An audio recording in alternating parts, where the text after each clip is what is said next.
What happens when ambition spirals out of control? How do the witches' prophecies push Macbeth further into tyranny? And can Macduff rise as the hero Scotland needs? Welcome to Guides, English Language and Literature.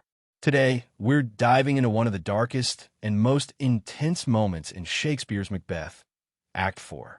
This is the first installment of a two-part video breakdown of Act 4. In this video, we'll go over the key events, themes, and dramatic techniques of Act 4, helping you master this crucial segment of the play. Stay tuned, and let's unravel the tragedy together. Key events in Act 4, Macbeth. Witches' prophecies. Macbeth seeks out the witches, desperate for certainty. The Weird Sisters summon ghostly apparitions that deliver cryptic warnings. They tell him to beware Macduff, but also claim that no man born of woman shall harm him.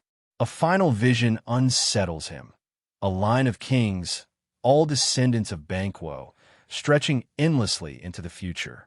The witches have fed his ambition before, and now they deepen his paranoia. Murder of Macduff's family. Consumed by fear, Macbeth orders the slaughter of Macduff's entire household. Innocent lives are taken in a ruthless display of power, cementing his transformation into a tyrant. The brutality of this act horrifies the audience, marking a point of no return for Macbeth. Malcolm tests Macduff. In England, Malcolm remains cautious. He pretends to be corrupt, claiming he would be an even worse ruler than Macbeth. This test forces Macduff to prove his loyalty to Scotland. When Macduff reacts with despair, Malcolm reveals the truth, assuring him that he is ready to reclaim the throne. Their alliance is now sealed. War preparations. With Malcolm's leadership confirmed, an army gathers. English forces, joined by Scottish rebels, prepare to march against Macbeth. The resistance is no longer just an idea, it is a reality. The battle for Scotland is set in motion, as Macbeth clings to the witches' assurances of his safety. Act 4 propels Macbeth toward his inevitable downfall, as prophecy, paranoia, and vengeance set the stage for the final reckoning. Character development. Act 4 deepens the contrast between Macbeth's tyranny and the noble resistance rising against him. His paranoia turns into desperation, pushing him to extremes. While he sees himself as an unstoppable force, his actions betray his growing fear. Macbeth. Macbeth is no longer just a ruthless ruler. He is a man clinging to power through violence. His visit to the witches reveals how his relationship with prophecy has changed. He no longer seeks guidance, but demands certainty, interpreting their words as absolute assurances of his safety. His ego swells as he hears that none of woman born shall harm Macbeth, and that he will remain unchallenged until Birnam Wood moves. Yet, these illusions of security mask his growing anxiety.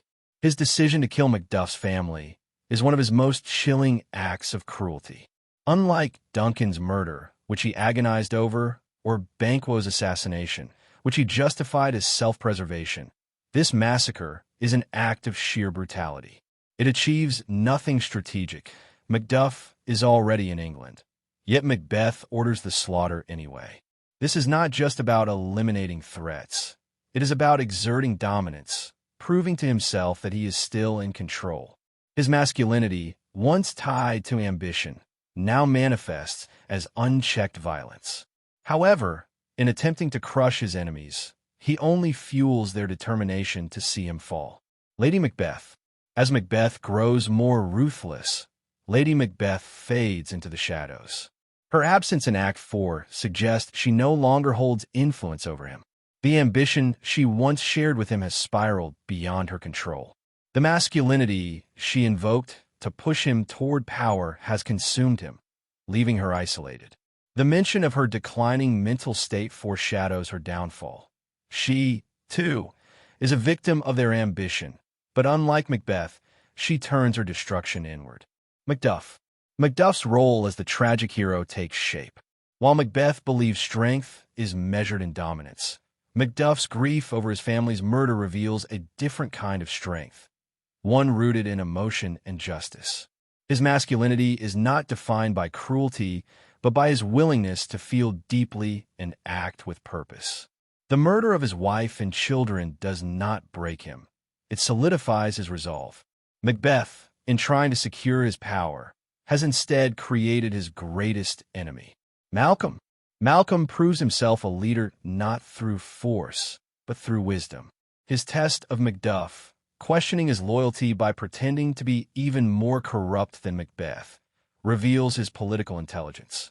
Unlike Macbeth, who sees leadership as a right secured by bloodshed, Malcolm understands that true leadership must be earned. He represents hope for Scotland, a ruler who values justice over ambition. By aligning with Macduff, he ensures that Macbeth's tyranny will not go unchallenged. Macbeth believes he is securing his throne, but his actions only hasten his downfall. His unchecked ego, his desperate need for safety, and his reliance on prophecy turn him into a ruler controlled by fear. As he isolates himself in bloodshed, his enemies unite, driven not by personal ambition, but by the fight for justice. Themes: appearance versus reality. The witch's prophecies manipulate Macbeth, offering literal truths that conceal deeper deception. He believes their words guarantee his safety, but in reality, they fuel his downfall. This theme of illusion extends beyond the supernatural. Macbeth sees himself as an untouchable king, yet his reign is built on paranoia and bloodshed. In Act 4, reality is not what it seems, and those who fail to see beyond the surface are doomed. Corrupting power. Macbeth's ambition, once driven by external pressure, now consumes him entirely. He does not hesitate, does not question. He orders death with ease. Power has not only corrupted him, it has reshaped his very nature.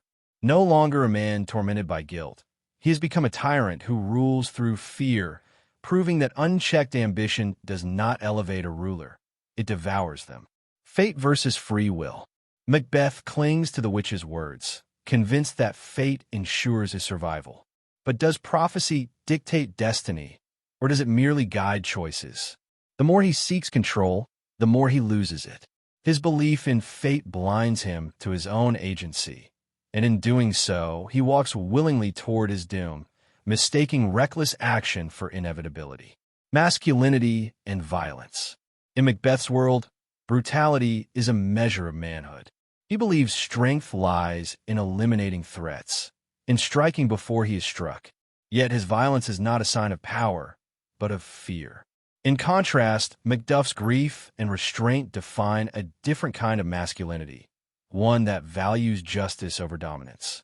The contrast between these men reveals Shakespeare's critique of a world where violence is mistaken for virtue. Through Act 4, Shakespeare weaves these themes into a chilling exploration of human frailty. Macbeth, believing himself master of his fate, is instead its prisoner. His ambition, his trust in prophecy, and his need for dominance create the very downfall he seeks to avoid. In trying to control his future, he ensures his destruction. Act 4 reveals Macbeth's deepening paranoia and ruthless descent into tyranny. As he clings to power, his enemies unite, preparing for the battle ahead. Watch the final part for a closer look at the rest of Act 4.